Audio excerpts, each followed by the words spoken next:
Disappointing. Would have been nice to put them in mothballs, just because it'd be nice to win, not because of anything animosity or anything like that. Just we've had a pretty rough last 7 or 8 weeks of the season. We've toiled. We've been pretty honest. We just haven't been good enough. But tonight, it was a playoff game by Melbourne United. I thought, like the blokes with some trinkets on their fingers came to play. You saw it against Cairns as well, with Chris and Barlow just step it up a notch. And they're going to be really important for those guys moving forward, because there's a lot of guys there, who haven't got that experience that they bring for playoff basketball, and especially championship basketball. Dean talked about it early in the season. So they just showed that there's a level required in the playoffs. Those two guys, their teammates are going to have to jump on board with as well. You know Barlow pretty well, and Chris from time at Melbourne. Have you seen something special from him these last couple of games, or something extra? Dave looked like he's moving a little better. Putting that ball on the floor a little more than I'd seen in recent weeks. I thought Father Time might have been catching up with him as the season went along, but geez, I've written off Dave, not written him off, but I've wondered that scenario probably 15 times in the last 8 years. So, no, he was moving well. He did a good job, and Chris just shot the buggery out of it, didn't he? Like, he was impressive. With your guys, what do you make of how they had to face a challenge today where you don't have Mitch, where Kendall only gives you a few minutes? It's the same story all year. We've been missing guys or find ourselves in a hole, and you've got the depth of character in this group to fight it out each and every time. It was a little disappointing to go down by the margin that we did, but I guess the positive for that, just absolutely reaching for a silver lining, is that you did get to put some guys in who haven't had the chance. One of the things when you have a losing season but you're competitive every game, is the guys up the end of the bench who don't get a look, and they have to earn their minutes to get it in, when the game's tight, and they haven't been able to, just at this point in time in their young careers. But you do like to see the guys out there. So I guess if I'm pressed for anything to take away from the margin, it would be that. Kyle, what did you make of the game today, and what you saw from your guys and from United?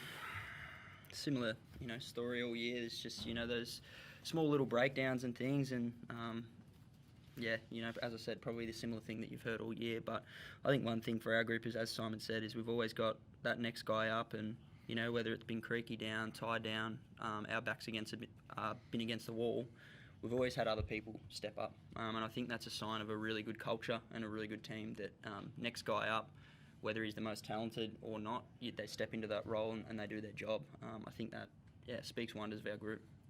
You've been on the Kings side of things and the United side of things in recent years. You're going to be going for either in the semi-finals? How are you going to be viewing it? Not really, to be honest.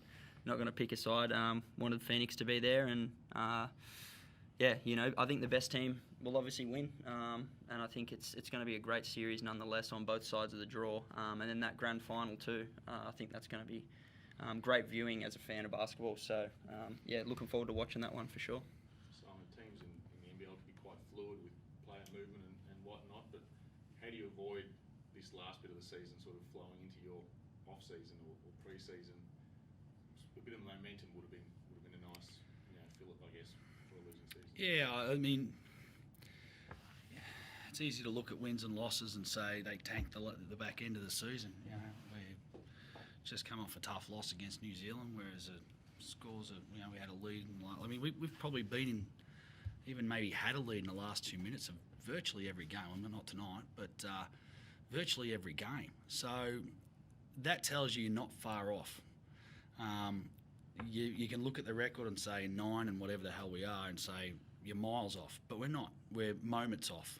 One of the things, and we talked about it in the first presser, and we'll probably talk about it all off season, is that we were always worried about defensive chemistry, and we're always just a half inch off our rotations, or just quite a little bit late on a box out, and it's been a recurring theme for the much of the season. But you you want to build a core where you come into the pre-season and you don't have to worry about that these guys know what's required of them, and we'll build that. We've got a good core of guys that we have on multiple years, and then we'll tinker with the others and look to get longer and more athletic. And I feel if we can just do those things, I don't even think we have to get better. I just got to get a little bit longer and a little more athletic, and I feel like that we're right in there. I look at Cairns, and I look at Brisbane, New Zealand. I don't feel like they're better than us. I feel like we're all on a par. We just didn't quite get it done in the last moments of games. So they've had more successful seasons. I just feel like that we've got tremendous upside in this group. I think the guys that we've had, and we had a chat before the game, they need to be tremendously proud. Tommy loves the line, we're a piece of paper 18 months ago. We didn't have a laptop, we didn't have an office, and then we got an amazing membership group out there. We've got a sold-out game in the last round of the season. There's a hell of a lot to build upon, and we've got a good core of young guys that will build the team around. Kyle, I know it's still early before free agency and things. You hoping to be back next year with the group? Yeah, I'm on a 2-year deal He better be. unless Tommy tells me something different. We haven't told him yet, man. I told you to keep that to yourself. No, I'm there for next year, and hopefully can really build on this year. It's as we said, we were all a piece of paper 18 months ago, and for me, the opportunities that I've got this season to progress my individual game and as a group and build a club where I grew up playing basketball. It's been absolutely amazing. So I want to come back next year even better. I want to take another step. And so on, and I think that I can do that individually, and I think that we can do it as a group. So I'm really looking forward to next year. Obviously, this year had a little bit of a downer in terms of wins, losses, but really positive about the future of this club and the guys we got around. Simon, you talked about one silver lining before being able to get some guys some time tonight, but another bigger silver lining, I think, is the play of Dane Pinot, and he's obviously a chance to bring home some hardware for your club tonight at the awards night. How do you think you'll go in that MIP vote, and what do you want to say about the progress that he's made and how big that is for the club going forward? I'm going to out Dane Pinot right now. He lied in the last press conference. He said he had 15 out of 15 in a New Zealand quiz, and he knew Maori words, and he lied. So I just wanted to get that on the official record because, that's one shot for Dane. Look, I think we've sung his praises. How do I think he'll go tonight? I don't know. He'll be in amongst. There's some great kids in that award. I don't think a trophy really reflects much at all. I'm not one of those. The championship rings do. The rest of them I could care less about. I hope for him he does get it if it's important to him. But most improved really means he probably came off a pretty low base. That's all it means. He's a good player and he just needed opportunity. He's had his opportunity. So. The play of him, he's a courageous guy. He fights his heart out, plays hard every play. He looked a little banged up to me tonight. He didn't quite have the energy that we've seen from Dane throughout the course of the season. But I think him, Magnay, Sunday Detch, whoever else, there's going to be a bunch of guys who'll be up for that award who'll all be deserving. Simon, how have you found this experience? Assistant for a long time. Sitting in front of you blokes and talking, not a great experience, no. No, look, coaching, look, I love it. When I'm not doing it, I miss it. But to be honest with you, I'm looking forward to a little break.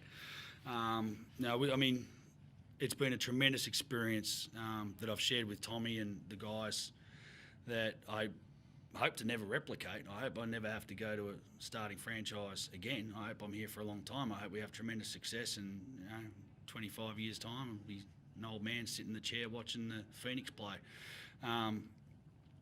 It's been unbelievable. I haven't really had a chance to sit back and reflect upon what we've been able to achieve. I wear the losses probably a little harder than I need to. So I've been worried about our games and trying to get us over the line. But I'm going to have a red wine tonight and have a yarn. And tomorrow we'll start our reviews. Actually, we've already started them. So, by the end of the week, we're still really busy. So still caught up in a lot of work to do. Then free agency's upon us. So I've got to get a whole bunch of work at some stage, I'm sure I'll sit back with a whiskey and sit back and just think, yeah, it wasn't bad. But right now, it's just there's lots to do. Simon, as the starters came off, all the supporters applauded them off, and then when the final buzzer happened, what was your lasting thought as the season's over and everyone was, as a group, in a group photo? Yeah, there's multiple things. I wanted it to be over and done with and just get going, and we've got an awards night to get to and a shower to have. I stink. I got a sweaty shirt. I'm wearing a suit. I'm not comfortable. There's a lot going through my head. But from a basketball standpoint, from what we talked about before the game, and you just don't know where you are in life, in this career, in this sport, in this business. One moment you're employed with your mates and you're loving every moment of it. The next you're out of a job, or you're surrounded by a different set of mates. And what I just asked the guys before the game is to look each other in the eye and just savour the moment. We're a pretty tight-knit group, but we won't be the same group next year. We never will be the same group. And forever, though, these guys, it's kind of like, no, it ain't like a championship, but no one else will ever be the first roster of the Southeast Melbourne Phoenix. So that's something these guys will have forever, and I just want them to take a moment to reflect upon that. And those moments I was reflected upon as well, just during the post-game scenarios. And lastly, just responding to that, how does that make you feel to be one of the foundational members of the Phoenix? Yeah, it's amazing. I had a pretty cool little moment as I was walking down the stairs. We went upstairs and had the photo, and we were coming down the stairs and everyone was turned back and started applauding all us boys walking down the stairs. And I don't know, I think it just put a lot of things into perspective, I guess. You know, we've won 9 games this year, and for them to be that thrilled with what we've done, I think it speaks volumes to everything that we've done as a group.